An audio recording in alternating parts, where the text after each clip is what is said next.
Hello मेरे प्यारे students, कैसे हैं आप लोग। मैं हूं आपका एजुकेटर वैभव निर्मल और गाइस आज मैं आ गया हूं आप लोगों को residential status and scope of income का कंप्लीट रिवीजन करवाने के लिए। होप सो गाइस आप लोगों ने ना मेरे साथ साथ कैपिटल गेन का अपना कंप्लीट रिवीजन कर लिया होगा। तो गाइस चलो देखते हैं अब residential status and scope of income में क्या क्या है और इसका भी कंप्लीट रिवीजन कर लेते हैं। गाइस मैं बता दूं, ये जो लेफ्ट साइड में मेरे राइट साइड में आप लोगों को जो पीडीएफ दिख रहा है ना गाइस, उसका लिंक जो है मैंने डिस्क्रिप्शन में डाल दिया है। अगर इस पीडीएफ को आप लोगों को डाउनलोड करना है तो आप लोग वहां से जाकर के कर सकते हो। तो आओ गाइस स्क्रीन पर देखना और मैं आपको बताता हूं कि residential status and scope of income क्या बोलता है। सबसे पहले तो गाइस मैं बता दूं, आपको रेसिडेंशियल स्टेटस अगर निकालना है ना, अगर आपको देखना है कि आपका रेसिडेंशियल स्टेटस क्या है, तो आप लोगों को फुलफिल करना पड़ेगा बेसिक कंडीशन अंडर सेक्शन 6(1). मैंने बोला रेसिडेंशियल स्टेटस चेक करने के लिए आपको बेसिक कंडीशन अंडर सेक्शन 6(1) को फुलफिल करना होगा, जो कि क्या है। बेसिक कंडीशन क्या है गाइस, तो पहले मैं आपको ये बता दूं कि आपको स्टे करना चाहिए इंडिया के अंदर फॉर 182 डेज और more in last previous year. और मैंने यहाँ और वर्ड का यूज किया, तो अच्छे से सुनना। मैंने बोला क्या, पहला बेसिक कंडीशन आपको मैंने ये बताया कि आपको स्टे करना चाहिए इंडिया के अंदर 182 डेज और more in last previous year, और आपको स्टे करना चाहिए इंडिया के अंदर 60 डेज और more in previous year, and मैंने यहाँ एंड वर्ड का यूज किया एंड 365 डेज और more in last 4 previous year.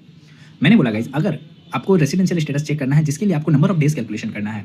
अगर आपको रेसिडेंशियल स्टेटस चेक करना है तो आप इंडिया के अंदर रेसिडेंट तब कहे जाओगे अगर आप 182 डेज से ज्यादा हो इंडिया के अंदर, या फिर गाइस अगर आप प्रीवियस ईयर में 60 डेज या 60 डेज से ज्यादा रहे हो, या फिर गाइस पिछले 4 प्रीवियस ईयर के अंदर आप 365 डेज या फिर उससे ज्यादा स्टे किए हो इंडिया के अंदर, तो आप रेसिडेंट कहला जाओगे। मैं बताऊँ गाइस, जैसे ही आप रेसिडेंशियल स्टेटस, जैसे ही आप रेसिडेंट कहलाते हो, जैसे ही आप बेसिक कंडीशन अंडर सेक्शन 6(1) को फुलफिल कर लेते हो, तो आप लोगों को एडिशनल कंडीशन चेक करना पड़ेगा।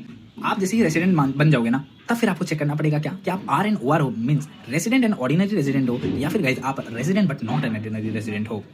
मैंने बोला जैसे ही आप बेसिक कंडीशन अंडर सेक्शन 6(1) को फुलफिल कर लेते हो, तब आपको एडिशनल कंडीशन अंडर सेक्शन 6(6) को चेक करना पड़ेगा, जो कि बोलता है गाइस कि जैसे ही आप एडिशनल कंडीशन को फुलफिल करोगे, तब हम लोग को पता चलेगा कि आप रेसिडेंट एंड ऑर्डिनरी रेसिडेंट हो, या फिर गाइस आप resident but not an ordinary resident हो। मैं बोलूंगा अभी से ना, मैं रेसिडेंट एंड ऑर्डिनरी रेसिडेंट को आर एन ओ आर बोलूंगा, और resident but not an ordinary resident को R but N O R बोलूंगा। एडिशनल कंडीशन बोलता है क्या गाइस, जैसे आप रेसिडेंट बन जाते हो, तो एडिशनल कंडीशन अंडर सेक्शन 6(6) में पहला कंडीशन ये है कि आप आप रेसिडेंट होने चाहिए इंडिया में फॉर 2 और more previous year in last 10 previous year. मैंने बोला पिछले 10 प्रीवियस ईयर में आप 2 या 2 से ज्यादा बार रेसिडेंट होने चाहिए। और दूसरा मैंने बोला कि आपको रेसिडेंट होना पड़ेगा फॉर 730 डेज और more in last 7 previous year. जैसे ही आप इन दोनों कंडीशन में एक कंडीशन को भी दोनों कंडीशन को आप फुलफिल कर लेते हो। क्यों गाइस, क्योंकि यहाँ मैंने एंड वर्ड का यूज किया था। एंड वर्ड का यूज किया था मतलब आपको दोनों कंडीशन को फुलफिल करना है, और जहां पर मैंने और वर्ड का यूज किया था मतलब दोनों में से कोई एक भी अगर आप फुलफिल कर लोगे तो आप रेसिडेंट बन जाओगे। सो गाइस अगर आप दोनों एडिशनल कंडीशन अंडर सेक्शन 6(6) को फुलफिल करते हो, तो आप resident and ordinary resident, that means R and O R बन जाओगे, अदरवाइज आप R but N O R बन जाओगे। गाइस एक चीज और समझना, मैं आपको बोल रहा था कि रेसिडेंशियल स्टेटस को कैलकुलेट कैसे करते हैं। रेसिडेंशियल स्टेटस को कैलकुलेट करते टाइम ना गाइस, जिस दिन वो बंदा इंडिया में एंटर किया है और जिस दिन वो बंदा इंडिया को लीव करेगा ना गाइस, दोनों दिन को आप कंसीडर करोगे, दोनों दिन को आप लोगे रेसिडेंशियल स्टेटस को निकालते टाइम। अब एक और चीज समझना गाइस, ये वाला नोट है यहाँ पर, ये आप पढ़ सकते हो। एक बार मैं आपके लिए रीड कर देता हूँ। स्टे इन इंडिया कैलकुलेट करते टाइम जिस दिन इंडिविजुअल एंटर किया है और जिस दिन लीव किया है, दोनों दिन को कंसीडर करेंगे while calculating number of days stayed in India. अब गाइस मैं आपको एक बात बताऊँ, मैंने आपको जो बेसिक कंडीशन अंडर सेक्शन 6(6) में सेकंड बेसिक कंडीशन बताया था ना कि stay in India for 60 days और more in last previous year and 365 days और more in last 4 previous year, वो कब नहीं देखना है। उसके गाइस 3 एक्सेप्शन है। मैंने बोला सेकंड बेसिक कंडीशन के 3 एक्सेप्शन है। उस 3 एक्सेप्शन वाले केस में, मतलब उस केस में आपको सेकंड बेसिक कंडीशन नहीं देखना है, सिर्फ और सिर्फ फर्स्ट बेसिक कंडीशन को ही चेक करना है। वो फर्स्ट बेसिक कंडीशन अगर आप सेटिस्फाई कर देते हो तो आप रेसिडेंट बन जाओगे, अदरवाइज आप नॉन रेसिडेंट बन जाओगे। सो आओ गाइस मैं आपको बताता हूँ क्या कि वो एक्सेप्शन क्या क्या है, आप लोग स्क्रीन पर देखना, ठीक है। अगर गाइस कोई ऐसा इंडियन सिटीजन है, मैंने बोला अगर कोई ऐसा इंडियन सिटीजन है जो कि लीव कर रहा है इंडिया को during previous year for any business, profession और एम्प्लॉयमेंट पर्पस आउटसाइड इंडिया। मैंने बोला गाइस अगर कोई इंडियन सिटीजन है जो कि आउटसाइड इंडिया, मैंने कहा कोई ऐसा इंडियन सिटीजन जो कि लीव कर रहा है इंडिया को during previous year for business, profession और एम्प्लॉयमेंट पर्पस आउटसाइड इंडिया, तो उस केस में ना guys second basic condition check करने की कोई जरूरत नहीं है। आप फर्स्ट बेसिक कंडीशन को चेक करो, अगर वो फुलफिल करते रहा है तो वो रेसिडेंट, अदरवाइज नॉन रेसिडेंट। दूसरा मैंने बोला गाइस अगर कोई इंडियन सिटीजन है वो लीव कर रहा है इंडिया को during previous year as a crew member, तो उस केस में भी गाइस आपको सेकंड बेसिक कंडीशन चेक करने की कोई जरूरत नहीं है। अगर उस बंदे ने फर्स्ट बेसिक कंडीशन को फुलफिल किया तो वो बन जाएगा resident, otherwise non resident. Guys तीसरा को अच्छे से समझना, मैंने बोला क्या गाइस अगर आपको इंडियन सिटीजन हो या फिर गाइस आपको पर्सन ऑफ इंडियन ओरिजिन हो, मैंने बोला अगर आपको इंडियन सिटीजन हो या फिर आप पर्सन ऑफ इंडियन ओरिजिन हो और आप इंगेज हो outside India for any business, profession और एम्प्लॉयमेंट पर्पस के लिए, आप विजिट करने आ रहे हो गाइस इंडिया में, आप विजिट करने आ रहे हो इंडिया में, और आपका other than foreign source income, that means आपका इंडियन इनकम जो है गाइस वो अप टू 15 लाख है। मैंने बोला अगर आप इंडियन सिटीजन हो या फिर आप पर्सन ऑफ इंडियन ओरिजिन हो, आप इंगेज हो आउटसाइड इंडिया में फॉर एनी बिजनेस, प्रोफेशन और एम्प्लॉयमेंट पर्पस, लेकिन गाइस आप विजिट करने आ रहे हो इंडिया में और आपका other than foreign source income, that means guys आपका इंडियन इनकम जो है वो अप टू 15 लाख है ना गाइस, उस केस में आपको सेकंड बेसिक कंडीशन चेक करने की कोई जरूरत नहीं है। मैंने बोला उस केस में आपको सेकंड बेसिक कंडीशन को चेक करने की कोई जरूरत नहीं है। आप फर्स्ट बेसिक कंडीशन जो कि है state in India for 182 days और more in last previous year, उस बेसिक कंडीशन को आप देखो कि आप सेटिस्फाई कर रहे हो क्या। अगर आप सेटिस्फाई कर रहे हो तो आप रेसिडेंट, अदरवाइज आप नॉन रेसिडेंट बन जाओगे। लेकिन गाइज अब एक और चीज समझना सर, पहले तो आप ये बता दो क्या पर्सन ऑफ इंडियन ओरिजिन जो आपने वर्ड यूज किया है तो वो उसका क्या मतलब है। मैं बताऊं गाइज, अगर ऐसा कोई अससी है जिसके पेरेंट्स या फिर ग्रैंड पेरेंट्स का जन्म अनडिवाइडेड इंडिया में हुआ है तो वो बंदा जो है गाइज वो बंदा जो है वो बन जाता है पर्सन ऑफ इंडियन ओरिजिन। अब गाइज स्क्रीन पर देखना, मैं आपको कुछ बताने वाला हूँ गाइज, ये बहुत ज्यादा इंपॉर्टेंट है, इसको आप अच्छे से समझना। मैं बताऊं गाइज, ये जो अगर कोई इंडियन सिटीजन है या फिर पर्सन ऑफ इंडियन ओरिजिन है, अगर वो सेटिस्फाई नहीं करता है बेसिक कंडीशन को, अगर वो फर्स्ट बेसिक कंडीशन को भी सेटिस्फाई नहीं करता है और वो विजिट करने आ रहा है इंडिया में ड्यूरिंग प्रीवियस ईयर, तो उस केस में क्या करेंगे सर, क्योंकि सेकंड बेसिक कंडीशन तो आपको चेक करना नहीं है, तो उस केस में क्या हम लोग उसको नॉन रेसिडेंट बोल दे। सो गाइस एक चीज और समझना, मैंने आपको बताया था कि अगर कोई ऐसा इंडियन सिटीजन है या फिर पर्सन ऑफ इंडियन ओरिजिन है जो कि विजिट करने आ रहा है इंडिया में और उसका total income, that mean total income excluding foreign source income, that means Indian income, मैंने आपको बोला था कि अगर वो अप टू 15 लाख है ना गाइस, तो उस केस में तो उसको एक्सेप्शन माना जाएगा, मतलब उस केस में आपको सेकंड बेसिक कंडीशन को नहीं चेक करना है। लेकिन सर आप एक बात बताओ कि अगर 15 लाख से ज्यादा हुआ तो क्या होगा। सो गाइस अगर मैं बताऊं, अगर उस केस में अगर उसका total income that means other than foreign source income, that means अगर उसका इंडियन इनकम 15 लाख से ज्यादा है ना, तो उस केस में आपको सेकंड बेसिक कंडीशन को चेक करना पड़ेगा गाइस। उस केस में आपको सेकंड बेसिक कंडीशन को चेक करना पड़ेगा, और वो मैं बताऊं जो 60 डेज और more in last previous year and 365 days और more in last 4 previous year वाला पॉइंट था ना गाइस, वहां पे आप 60 को रिप्लेस कर दोगे 120 से। मैंने बोला कि वो जो 60 डेज वाला पॉइंट था ना उसका 120 डेज से कर दोगे, और यहाँ पर आपके लिए सेकंड बेसिक कंडीशन हो जाएगा stayed in India for 120 days और more in last previous year and 365 days और more in last 4 previous year. अगर जैसे ही ये बंदा इस कंडीशन को सेटिस्फाई कर देता है तो वो बन जाएगा resident and but not an ordinary resident. अगर इस कंडीशन को सेटिस्फाई नहीं करता है तो वो बंदा बन जाएगा नॉन रेसिडेंट गाइस। अब एक और चीज समझना, सीबीडीटी यानी central board of direct tax का एक नोटिफिकेशन आया है। वो नोटिफिकेशन जो वो ये बोलता है कि in case of Indian citizen, screen पर देखो गाइस आप लोग, in case of Indian citizen crew member of foreign bound ship living India, अगर कोई इंडियन सिटीजन है जो कि क्रू मेंबर है किसका, फॉरेन बाउंडशिप का, जो कि इंडिया को लीव कर रही है, इंडिया को छोड़कर जा रही है, उस केस में आप जो नंबर ऑफ डेज कैलकुलेट करोगे ना गाइस, तो जिस दिन वो कॉन्ट्रैक्ट हुआ, मतलब जिस दिन वो क्रू मेंबर कॉन्ट्रैक्ट में आया और जिस दिन वो कॉन्ट्रैक्ट डिस्चार्ज होगा, इन दोनों दिन को कंसीडर नहीं करेंगे while calculating number of days. मैंने क्या बोला गाइस, मैंने बोला कि सीबीडीटी का एक नोटिफिकेशन आया है। सीबीडीटी का नोटिफिकेशन ये आया है क्या कि अगर कोई इंडियन सिटीजन क्रू मेंबर है फॉरेन बाउंडशिप का और वो शिप इंडिया को छोड़ करके जा रही है, तो वो जो कॉन्ट्रैक्ट हुआ होगा ना गाइस और वो कॉन्ट्रैक्ट जिस दिन डिस्चार्ज होगा, उन दोनों दिन को हम लोग कंसीडर नहीं करेंगे while calculating number of days. अब एक और चीज समझना गाइस, अब मैं आपको जो सिखाने वाला हूं वो है डीम्ड रेसिडेंट का कॉन्सेप्ट। तो गाइस अब एक और चीज समझना, if an individual being an Indian citizen, अगर कोई इंडियन सिटीजन है जो कि रेसिडेंट नहीं है गाइस, एक इंडियन सिटीजन है not satisfying any condition under section 61, मतलब गाइस वो जो बेसिक कंडीशन था उनको वो सेटिस्फाई नहीं करता है, दैट मींस वो बंदा नॉन रेसिडेंट है। लेकिन गाइस अगर उसका total income other than foreign source income, that means उसका जो इंडियन इनकम है ना गाइस, वो अगर मोर देन 15 लाख है, मैंने बोला गाइस इस केस में मैंने हमेशा आपको टेक्निकल गुरुजी मतलब गौरव जो बंदा है उसका एग्जांपल दिया है। मैंने आपको डीम्ड रेसिडेंट का कॉन्सेप्ट में ये बोला कि अगर कोई इंडियन सिटीजन है जो कि बेसिक कंडीशन अंडर सेक्शन 61 का किसी भी कंडीशन को फुलफिल नहीं करता है, दैट मींस गाइस वो बंदा जो है वो नॉन रेसिडेंट है। लेकिन गाइस अगर उसका Indian income more than 15 lakh है तो और वो बंदा जो है किसी भी अदर कंट्री में टैक्स पे करने के लिए लायबल नहीं है, फॉर एग्जांपल जो अपना गौरव वाला बंदा है टेक्निकल गुरुजी वाला, वो बंदा दुबई में रहता है, लेकिन गाइस वो बंदा मैं बताऊं वो बंदा जो है ना वो इंडियन सिटीजन है, वो भले ही पूरा साल दुबई में रहता है, मतलब वो किसी भी बेसिक कंडीशन अंडर सेक्शन 61 को फुलफिल नहीं करता है और इसलिए वो बंदा जो है वो नॉन रेसिडेंट है। लेकिन उसका जो इंडियन इनकम है ना गाइस वो मोर देन 15 लाख है, और वो जो दुबई में रहता है तो वहां पे वो जो दुबई है वहां पे आप लोग सबको पता होगा कि वहां पे टैक्स नहीं पे करना पड़ता है, तो वो बंदा ड्यू टू हिज डोमिसाइल वो टैक्स पे करने के लिए लायबल नहीं है, तो उस केस में गाइस उसको डीम्ड रेसिडेंट माना जाएगा। उस केस में उसको resident but not an ordinary resident treat किया जाएगा और वो बंदा यहाँ पर टैक्सेबल होगा, वो बंदा यहाँ पर लायबल टू टैक्स होगा। अब गाइस अब एक और चीज समझना, सर रेसिडेंशियल स्टेटस एचयूएफ का कैसे देखेंगे, तो मैं बताऊंगा बहुत ही ज्यादा सिंपल है। आपको सबसे पहले यहाँ पे कंट्रोल और मैनेजमेंट को देखना होगा। अगर होली या पार्टली इन इंडिया अगर उसका कंट्रोल और मैनेजमेंट है गाइस तब तो उसको रेसिडेंट बोल दिया जाएगा, लेकिन गाइस अगर होली आउटसाइड इंडिया है तो उस केस में उस बंदे को उस केस में उस एचयूएफ को नॉन रेसिडेंट बोल दिया जाएगा। लेकिन सर जैसे ही ये बंदा रेसिडेंट बन जाएगा ना उस केस में आपको कर्ता के लिए कुछ देखना पड़ेगा। अगर कर्ता एडिशनल कंडीशन अंडर सेक्शन 66 को भी फुलफिल कर देता है तब तो गाइस उसे R N over that means resident and ordinary resident treat करेंगे, अदरवाइज गाइस उसको resident but not an ordinary resident treat करेंगे। गाइस मैं आपको बता दूं रेसिडेंशियल स्टेटस एचयूएफ का कैसे देखेंगे। अगर कंट्रोल और मैनेजमेंट जो है वो होली या पार्टली इन इंडिया है तो उस केस में उसको रेसिडेंट बोल देंगे, अगर गाइस होली आउटसाइड इंडिया है तो उस केस में उसको नॉन रेसिडेंट बोल देंगे। जैसे ही वो रेसिडेंट बन जाता है तो उस केस में देखेंगे कि वो जो करता है एचयूएफ का जो करता है वो अगर एडिशनल कंडीशन अंडर सेक्शन 66 को फुलफिल कर देता है तो वो आर एन ओआर बन जाएगा, अदरवाइज गाइस वो आर बट एन ओआर बन जाएगा। सर अब एक बात बताओ, residential status AOP BOI form artificial judicial person और लोकल अथॉरिटी का कैसे चेक करेंगे, तो इसका इसमें भी गाइस सेम आप सबसे पहले इसमें कंट्रोल और मैनेजमेंट देखोगे। अगर होली या पार्टली इन इंडिया है तो उस केस में वो रेसिडेंट बन जाएगा, अदरवाइज गाइस अगर होली आउटसाइड इंडिया है तो वो नॉन रेसिडेंट बन जाएगा। सर एक बात बताओ residential status of company case check करेंगे गाइज। तो इंडियन कंपनी मैं बता दूं ऑलवेज रेसिडेंट, मैं बताऊँ गाइज इंडियन कंपनी जो है ना वो ऑलवेज रेसिडेंट की तरह ट्रीट की जाती है। और जो फॉरेन कंपनी है गाइज उसमें आप पोएम देखोगे, पोएम क्या होता है, तो प्लेस ऑफ इफेक्टिव मैनेजमेंट। तो प्लेस ऑफ इफेक्टिव मैनेजमेंट अगर उसका इंडिया में गाइज तब तो वो रेसिडेंट कहलाएगी कंपनी, अदरवाइज गाइज वो नॉन रेसिडेंट कहलाएगी। तो इसी के साथ हम लोग का गाइज रेसिडेंशियल स्टेटस का सारे पॉइंट हम लोग कंप्लीट कर लेते हैं। अब गाइज हम लोग चलते हैं स्कोप ऑफ इनकम में। बोलो स्कोप ऑफ इनकम, अरे बोलो स्कोप ऑफ इनकम। सबसे पहले गाइज टोटल इनकम में मैं बता दूं कि कुछ इनकम जो है वो इंडियन इनकम होती है और कुछ इनकम जो है फॉरेन इनकम होती है। इंडियन इनकम के गाइज इंडियन इनकम के केस में मैं गाइज मैं बात करूं तो अगर ऐसा कोई इनकम है जो कि रिसीव हुआ है या फिर deem to be received in India है उसको हम लोग इंडियन इनकम मान लेंगे। या फिर गाइज कोई ऐसा इनकम है जो कि अक्रू और अराइज इन इंडिया हुआ है या फिर डीम टू बी अक्रू और अराइज इन इंडिया है, उस केस में इसको इंडियन इनकम मान लेंगे। और guys income other than Indian income वो फॉरेन इनकम कहलाती है। अब गाइज एक और चीज समझना, टैक्सेबिलिटी का बात करें तो guys taxability of income for individual and HUF, individual और एचयूएफ के केस में बात कर लेते हैं गाइज। तो सबसे पहले आप लोग बात समझ, आप लोग स्क्रीन पर देख रहे होगा, आप लोगों को एक चार्ट दिख रहा होगा, एक टेबल के फॉर्मेट में कुछ दिख रहा होगा। सबसे पहले इंडियन इनकम का बात कर ले तो वो रेसिडेंट एंड ऑर्डिनरी रेसिडेंट के लिए भी टैक्सेबल है, resident but not an ordinary resident के लिए भी टैक्सेबल है और नॉन रेसिडेंट के लिए भी वो टैक्सेबल है।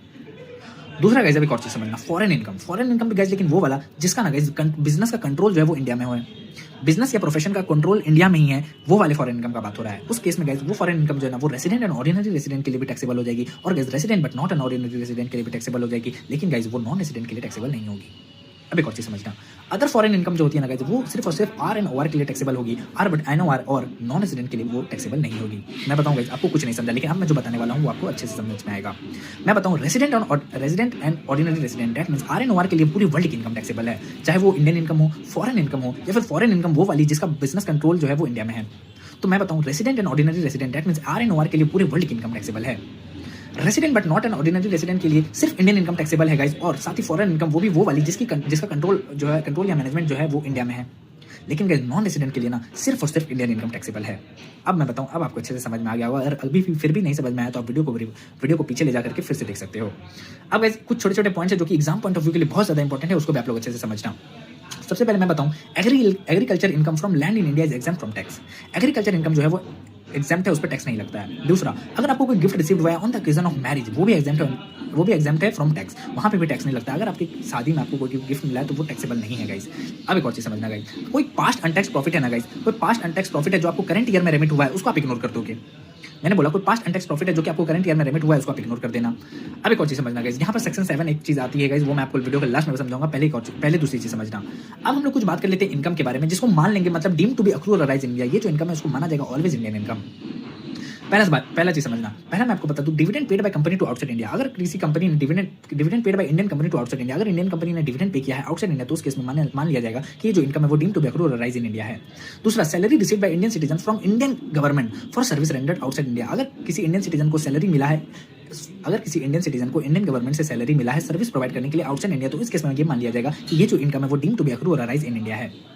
अब एक और चीज समझना guys, salary income for service rendered in India whether such amount is received before or after such services. मैं बताऊं salary income for service rendered in India whether such amount is received before or after such service. मैं बताऊं guys, अगर आप कोई employ थे लेकिन guys अभी आप रिटायर कर गए हो, रिटायर होने के बाद अगर आपको पेंशन मिलता है या फिर गाइस अगर आपको जो ग्रेजुटी वगैरह जो भी मिलता है गाइस, तो वो भी जो है डीम टू बी अक्रूड और राइज इन इंडिया माना जाएगा। लेकिन गाइस यहाँ पर एक एक्सेप्शन है, परक्यूजिट और अलायंस जो है ना वो गाइस यहाँ पर एग्जाम्प्ट किए जाते हैं, वो यहाँ पर टैक्सेबल नहीं होते हैं। अब गाइस एक और चीज समझना, any income is received by non resident shall be deem to be accrued और rise in India in following cases. कुछ केसेस है गाइस, अब मैं केसेस को आपको अच्छे से समझाने वाला हूँ, आप लोग स्क्रीन पर देखना, आपका नजर जो वो स्क्रीन पर होना चाहिए और लेकिन आपका कान जो वो मेरे साइड होना चाहिए गाइस। अब एक चीज समझना, मान लो मिस्टर हैरी जो है, मिस्टर हैरी आप लोगों को इमेज में दिख रहा होगा, वो जो डायग्राम मैंने बनाया वहां पर आपको मिस्टर हैरी जो है वो दिख रहा होगा, वो यूएसए का बंदा है, वो जो है इंडियन गवर्नमेंट से लोन लेता है, सॉरी इंडियन गवर्नमेंट जो है उस मिस्टर हैरी नाम के बंदे से लोन लेती है। लेकिन गाइस उस लोन पे जो गवर्नमेंट हमारी इंटरेस्ट दे रही है ना, वो इंटरेस्ट मान लिया जाएगा कि डीम टू बी अक्रूड और राइज इन इंडिया है। अब एक और चीज समझना, मिस्टर हैरी जो है, जो कि यूएसए का बंदा है, दैट मींस वो बंदा नॉन रेसिडेंट है, वो बंदा लोन देता है किसी रेसिडेंट को। फॉर एग्जांपल यहाँ पर मैंने मिस्टर बीबी करके लिखा हुआ है, ठीक है। वो जो मिस्टर हैरी बंदा है, वो जो नॉन रेसिडेंट है, वो किसी रेसिडेंट को लोन देता है, और वो जो रेसिडेंट है ना गाइस, वो उस लोन पे इंटरेस्ट देता है, तो वो इंटरेस्ट भी जो मिस्टर हैरी को मिल रहा है वो भी मान लिया जाएगा डीम टू बी अक्रूड और राइज इन इंडिया। लेकिन गाइस यहाँ पर कुछ एक्सेप्शन है। Money is used in any business और profession outside India for earning any income from any source outside India, तो उस केस में गाइस इसको डीम टू बी अक्रूड और राइज इन इंडिया नहीं मानेंगे। मैंने बोला अगर किसी नॉन रेसिडेंट बंदे ने किसी रेसिडेंट बंदे को लोन दिया है, उस केस में उस लोन के लिए वो जो रेसिडेंट बंदा है, वो नॉन रेसिडेंट बंदा को जो इंटरेस्ट दे रहा है वो मान लिया जाएगा डीम टू बी अक्रूड और राइज इन इंडिया। लेकिन गाइस वो जो रेसिडेंट बंदा है, वो जो रेसिडेंट बंदा है गाइज, वो अगर उस पैसे को यूज़ कर रहा है पैसे कमाने के लिए आउटसाइड इंडिया में गाइज, तो उस केस में गाइज इसको deem to be accrual arise in India नहीं माना जाएगा। अगर आपको नहीं समझा है गाइज तो मैं एक बार आपको फिर से समझा देता हूँ। कुछ केसेस है जहाँ पर मान लिया जाएगा कि income deem to be accrual arise in India है। तो शुरू के 3 केसेस जो थे वो तो मैंने आपको बता दिए, वो अगर आपको फिर से समझना है तो आप वीडियो को रिवाइंड कर लो और वहाँ से देख लो। ये जो 3 केसेस है गाइज, ये मैं आपको समझाता हूँ। अगर हमारी इंडियन गवर्नमेंट ने किसी नॉन रेसिडेंट बंदे से लोन लिया है, उस लोन पे अगर हमारी इंडियन गवर्नमेंट इंटरेस्ट दे रही है, तो वो जो इंटरेस्ट का इनकम है मिस्टर हैरी, दैट मीन्स उस नॉन रेसिडेंट के लिए वो income deem to be accrual arise in India मान लिया जाएगा। अब दूसरा चीज समझना, अगर ये नॉन रेसिडेंट बंदा हमारे किसी रेसिडेंट बंदे को लोन दे रहा है और हमारा जो रेसिडेंट बंदा है वो उस नॉन रेसिडेंट बंदे को इंटरेस्ट दे रहा है, तो वो जो इंटरेस्ट इनकम है ना उस नॉन रेसिडेंट बंदे के लिए वो मान लिया जाएगा deem to be accrual arise in India. लेकिन गाइस यहाँ पर मैंने आपको एक एक्सेप्शन बताया कि वो जो हमारा नॉन रेसिडेंट बंदा है वो उस मनी को यूज करता है बिजनेस या प्रोफेशन में outside India for earning any income from any source outside India, तो उस केस में गाइस इसको deem to be accrual arise in India नहीं माना जाएगा। लेकिन गाइस अब एक और पॉइंट समझना, मान लो एक नॉन रेसिडेंट बंदा किसी दूसरे नॉन रेसिडेंट बंदे को लोन देता है, इंडियन रेसिडेंट का यहाँ पर बात नहीं किया गया है गाइस। अगर मान लो फॉर एग्जांपल आप लोग को स्क्रीन पे दिख रहा होगा जो मिस्टर हैरी करके बंदा है जो कि यूएसए का है, वो लोन दे रहा है मिस्टर सैम को। फॉर एग्जांपल गाइस मान लो वो बंदा जो वो कनाडा का है, मिस्टर हैरी जो है वो लोन दे रहा है मिस्टर सैम को, और मिस्टर सैम जो इंटरेस्ट पे कर रहा है ना गाइस, मिस्टर सैम जो इंटरेस्ट पर पे कर रहा है मिस्टर हैरी के लिए, वो भी मान लिया जाएगा deem to be accrual arise in India है। सर ये कैसे? तो मैं आपको बताता हूँ गाइस। अगर जो मिस्टर सैम है ना वो उस मनी को यूज कर रहा है फॉर बिजनेस और profession carried on by non resident in India, अगर वो जो नॉन रेसिडेंट है वो बिजनेस और प्रोफेशन को कैरी कर रहा है इंडिया के अंदर में, तो और उसके लिए उस बंदे ने नॉन रेसिडेंट बंदे से लोन लिया था और अब उस लोन पर वो बंदा इंटरेस्ट पे कर रहा है, तो वो इंटरेस्ट जो है मिस्टर हैरी के लिए, दैट मींस यूएसए वाले रेसिडेंट के लिए टैक्सेबल हो जाएगा और उसको मान लिया जाएगा इनकम, वो उसके इंडियन इनकम मान लिया जाएगा, income deem to be accrual arise in India मान लिया जाएगा। For example guys, for understanding के लिए मैंने यहाँ पर कुछ एग्जांपल लिया है। मिस्टर हैरी करके एक बंदा है, वो सेकंड केस को समझाने के लिए मैंने यहाँ पर एक एग्जांपल लिया। मिस्टर हैरी करके एक बंदा है जो कि नॉन रेसिडेंट है, उसने रेसिडेंट बंदे को दैट मींस मिस्टर बीबी को लोन दिया है। अब फॉर एग्जांपल गाइस, अगर उस मिस्टर बीबी ने बिजनेस किया है मुंबई में, तब तो वो guys deem to be accrual arise in India माना जाएगा। क्यों? क्योंकि उस बिजनेस को उसने इंडिया में ही किया है। नेपाल में किया है गाइस, तो फिर उसे deem to be accrual arise in India नहीं माना जाएगा। उसने फ्लैट ले लिया है लेकिन गाइस दुबई में लिया है, तो एसेट तो आउटसाइड इंडिया है ना गाइस, तो उस केस में भी इसे deem to be accrual arise in India नहीं माना जाएगा। लेकिन गाइस उसने शेयर्स खरीद लिया है टाटा लिमिटेड के, तो मैं बताऊं गाइस, उसने शेयर्स अगर टाटा लिमिटेड के लिए खरीद लिया है तो गाइस वो हो जाएगा income deem to be accrual arise in India. अब एक और चीज समझना गाइस, यहाँ पे एक और चीज समझना, मिस्टर हैरी करके जो है फॉर, और यहाँ पर कुछ एग्जांपल्स है उसके भी थ्रू मैं आपको समझा देता हूँ। मिस्टर हैरी करके एक बंदा है और उसने मिस्टर लोबो करके एक नॉन रेसिडेंट बंदे को, ये थर्ड वाले पॉइंट के कुछ एक्सेप्शन है वो मैं आपको बताता हूँ। मिस्टर हैरी करके एक बंदा है जो कि मिस्टर लोबो को लोन दिया है, लेकिन ना गाइस मिस्टर लोबो ने बिजनेस शुरू कर दिया कनाडा में, तो वो income deem to be accrual arise in India नहीं माना जाएगा। क्यों? क्योंकि सर उसने इंडिया में नहीं किया है। बिजनेस उसने शुरू किया है नागपुर में, तो हाँ गाइस यहाँ पे income deem to be accrual arise in India माना जाएगा। अब एक और चीज समझना, shares of Bajaj finance limited, अगर उसने बजाज फाइनेंस लिमिटेड में शेयर खरीद लिया है तो मैं बताऊँ गाइस ये नहीं माना जाएगा। क्यों नहीं माना जाएगा गाइस? क्योंकि ये बिजनेस और प्रोफेशन नहीं है ना गाइस। वहाँ पर जो सेकंड वाला एक्सेप्शन था वहाँ पे मैंने बताया था कि किसी भी सोर्स के थ्रू अगर वो आउटसाइड इंडिया पैसा लगाता है तो उस केस में income deem to be accrual arise in India नहीं माना जाएगा। लेकिन इस केस में थर्ड वाले केस में मैंने बताया था कि वो जो बिजनेस है, बिजनेस को कैरी करना है गाइस इंडिया में, जो शेयर उसने बजाज फाइनेंस के लिमिटेड के लिए हैं वो जस्ट एक इन्वेस्टमेंट है, वो कोई बिजनेस नहीं है ना, वो जस्ट एक इन्वेस्टमेंट है। तो उस केस में गाइस उसको income deem to be accrual arise in India नहीं माना जाएगा। यहाँ पे ब्रैकेट में आप लोग देख सकते हो, पीडीएफ में मैंने लिखा है बिजनेस या प्रोफेशन नहीं है ना, बस इन्वेस्टमेंट है। अब गाइस एक और चीज समझना, अब मैं बताऊं रॉयल्टी और फीस का भी कॉन्सेप्ट आता है। रॉयल्टी और फीस को टेक्निकल सर्विसेज का भी पॉइंट आता है, जो कि एज सेम एज जो भी मैंने आपको बताया वो है, वहां से आप लोग एकदम इसको कंप्लीट रिवाइज कर सकते हो गाइस। और गाइस अब एक और चीज समझना, अगर आप कोई गिफ्ट देते हो किसी नॉन रेसिडेंट बंदे को, अगर कोई रेसिडेंट बंदा है वो गिफ्ट देता है किसी नॉन रेसिडेंट को, किसी आर बट एनओआर को, या फिर किसी फॉरेन कंपनी को आउटसाइड इंडिया, तो उस केस में भी इसको मान लिया जाएगा deem to be accrual arise in India. Hope so guys आप लोगों को ये वीडियो बहुत अच्छा लगा होगा। और मैं बताऊं, अगर ये वीडियो आप लोगों को अच्छा लगा है ना तो वीडियो को लाइक कर देना, और अगर आपने अभी तक मेरे चैनल को सब्सक्राइब नहीं किया है तो इस चैनल को भी सब्सक्राइब